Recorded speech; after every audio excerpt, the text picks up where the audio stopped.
3기 신도시 물량 자체는 어마어마한 물량입니다. 거의 한 30만 호 정도 되는 그 물량이면은 여러분 분당이 10만 호밖에 안 됩니다. 분당이 10만 호밖에 안 되는데 분당이 입주했을 때 어떤 일이 벌어졌는가 하면은 성남시 집값이 20%가 빠집니다. 물론 한 2년 지나서 다시 복구합니다. 이게 하나 들어가면은 핵폭탄이 들어가니까 주변이 그냥 초토화돼 버립니다.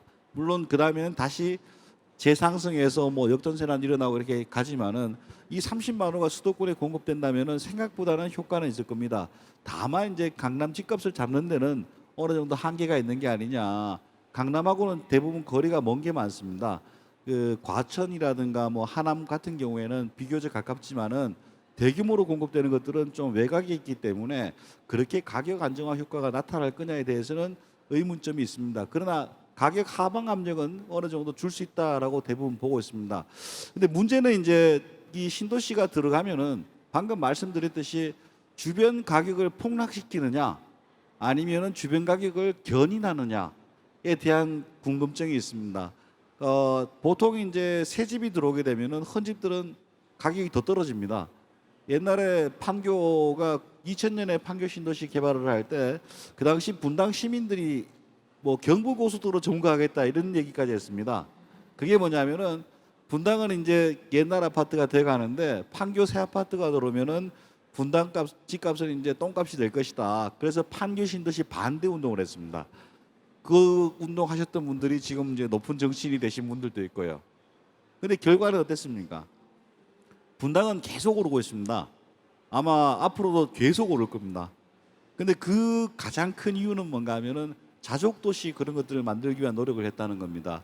그래서 기업들을 어마어마하게 많이 유치를 했고 기업들이 뭐 지금 뭐 우리가 알고 있는 어마어마한 IT 기업들이 다 거기 본사가 있고 그렇습니다. 그리고 그쪽에 고용이 된 것들을 보게 되면은 거의 한 100에서 150만 명 정도를 먹여 살릴 만한 고용 규모입니다. 그 말은 뭐 분당뿐만이 아니고 광교라든가 그 주변 지역까지 전부 다 상승시킬 수 있을 정도의 물량입니다. 근데 그런 것들이 이제 3기 신도시에도 많이 들어가 있습니다. 2배, 3배 뭐 이런 식으로 들어가 있는데 지금 걱정하는 거는 거기에 그만큼 고용이 일어나겠느냐. 고용만 일어난다면은 아마 뭐 어마어마하게 그 주변 지역이 다 좋아지겠지만은 사실 거기까지 기업들이 가겠느냐, 갈 기업이 남아 있느냐 이런 의구심도 많습니다. 그래서 거기에 대해서 그게 만약 고용이 일어나지 않으면은 단순하게 새 집만 들어가게 되고 그럼 주변 집값은 오히려 떨어지는 결과가 나타날 수도 있습니다. 그래서 그런 것들을 잘 봐야 되고 그렇다고 해서 뭐 국토부도 상당히 고민이 많습니다. 기업 유치를 위해서 엄청난 인센티브를 줬다. 그럼 지방 도시에서 가만히 있지 않을 겁니다. 뭐 우리는 국가 균형 발전 이런 걸 좋아하잖아요. 그래서 줄 수 있는 인센티브도 한계가 있고 이러기 때문에 그 안에서 기업 유치를 하기 위한 뭐 국토부나 중앙정부 차원 그리고 지방정부 차원에서 각고의 노력이 없으면은 아마 주변 집가 하락으로 갈 가능성이 높다. 그러나 정부에서 열심히 하면은 재차 상승할 수도 있다 이렇게 볼 수 있겠습니다. 그다음 두 번째로 중요한 거는 이제 광역교통입니다. 광역교통 같은 경우도 지금 우려를 많이 하고 있습니다. 정부에서는 이제까지 해왔던 광역교통의 그런 어떤 뭐 스케줄 이게 아니고 획기적으로 빨리 해서 아주 좋게 해서 불편함이 없도록 하겠다라고 하고 있습니다. 물론 이 얘기들은 2기 신도시 할 때도 있었고 1기 신도시 할 때도 똑같은 얘기가 있었습니다. 근데 그게 과연 그만큼 잘 됐느냐? 위례 신도시 같은 경우에는 노무현 대통령 때 했는데 그때 BRT 그 뭐죠 그 트램이 들어가기로 한 게 아직까지 안 되고 있습니다. 사업자도 정해지지 않았습니다. 벌써 한 5년 넘었죠. 그런 것들이 발생하지 않으리란 보장이 있냐. 뭐 그래서 국토부에서는 더 열심히 하고 있는 것 같습니다. 만약에 이제 GTX라든가 이런 것들이 좀 빨리 되고 그러면은 신도시 활성화 효과라든가 이것들은 굉장히 좋을 겁니다. 그렇지만 빨리 됐다 하더라도 한 번 타는데 요금이 6,000원이다. 왕복 12,000원 하루에 매일 쓴다. 아마 그건 효과가 없을 거예요. 요금이라든가 주변 개발이라든가 해서 개발 방식을 좀 바꿔서 그 요금을 다운시킬 수 있는 방법을 찾지 않으면은 아마 하더라도 문제고 안 하면 더 큰 문제로 될 가능성이 큽니다. 그리고 마지막으로는 이제 뭐 그 지역의 용적률을 더 올려가지고 이렇게 뭐 하겠다라고 하는데 그쪽에 주택 공급되는 효과 같은 것들도 굉장히 좀 뭐 늘어나고 괜찮아질 겁니다. 근데 우려할 만한 건 그겁니다. 지금 우리가 지금 하고 있는 신도시를 보게 되면 공공주택건설법이라는 법을 하고 있습니다. 전체 주택의 한 50%는 임대주택으로 만들어야 됩니다. 이건 나중에 이제 사회적 대재앙이 된다.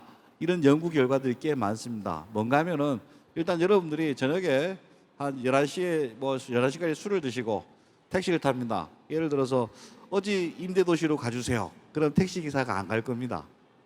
이 임대도시라는 게 임대인이 많다는 거는 임대아파트가 많다는 거는 그 지역 아파트 값에 마이너스를 준다는 것도 있지만은 사회적으로 굉장히 불안해지는 요소로 작용합니다.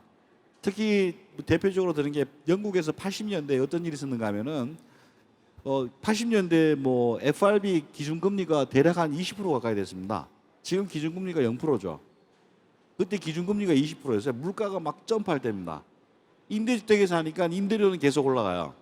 근데 내 친구는 이제 주택을 산 사람은 집값도 계속 올라가요. 같이 사회생활을 시작했는데 주택을 산 사람은 갑부가 되고 임대주택에 산 사람은 거의 뭐 거지가 되고 그래서 사회 갈등이 더 불거지고 더 나빠지는 이런 사례들도 있었고요. 최근에도 우리나라에서 사건이 하나 벌어지고 있는 게 LH가 갖고 있는 임대주택은 거의 매년 임대료를 올립니다. 인건비도 올라가고 자재비도 올라가니까. 근데 서울시가 갖고 있는 임대주택은 박원순 시장 임기 10년 동안 한 번도 안 올렸습니다. 그 말은 뭔가 하면은 누군가 돈을 계속 더 줘야 되거나 아니면은 그걸 유지 관리하는 비용이 계속 다운돼서 나중에는 주택이 나빠지거나 이런 사건들도 발생할 수 있습니다. 그리고 마지막에는 이제 정치적으로 그 사람들이 어떤 정치 세력화해서 사회 불안을 더 유발한다 이런 것들이 상당히 많거든요. 그래서 이제 뭐 요약을 하면은 3기 신도시의 첫 번째는 기업을 어떻게 유치할 것인가에 각고의 노력을 해야 될 것이고 두 번째는 광역교통을 아무리 개선하더라도 실제 시민들이 뭐 느낄 수 있고 체감할 수 있는 가격으로 해야 된다는 거. 세 번째는 임대주택을 배치하거나 뭐 공급하거나 할 때도 기존 방식과는 달리 사회하고 좀 잘 조화되도록 해야 된다라고 볼 수 있겠습니다. 그리고 요 세 가지를 잘하면은 아마 그 도시가 굉장히 클 텐데 그 마지막으로 말씀드리는 거는 자꾸 3기 신도시 조그만한 거 하나씩만 보고 다 평가를 하는 겁니다.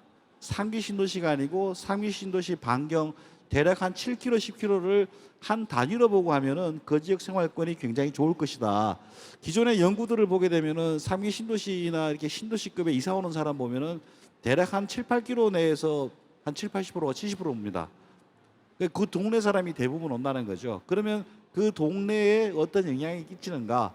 그 동네 전체의 고용이라든가 집값이라든가 이런 것들을 같이 봐가지고 좀 정책을 편다면은 3기 신도시가 더 좋아질 것이고 단순하게 집값 낮추는 아파트가 아니고 서울의 그런 과밀을 좀 밖으로 빼서 수도권 공간 전체도 좋아지고 그 지역 사람들도 좋아지는 그런 3기 신도시가 되지 않을까 싶습니다. 마치겠습니다.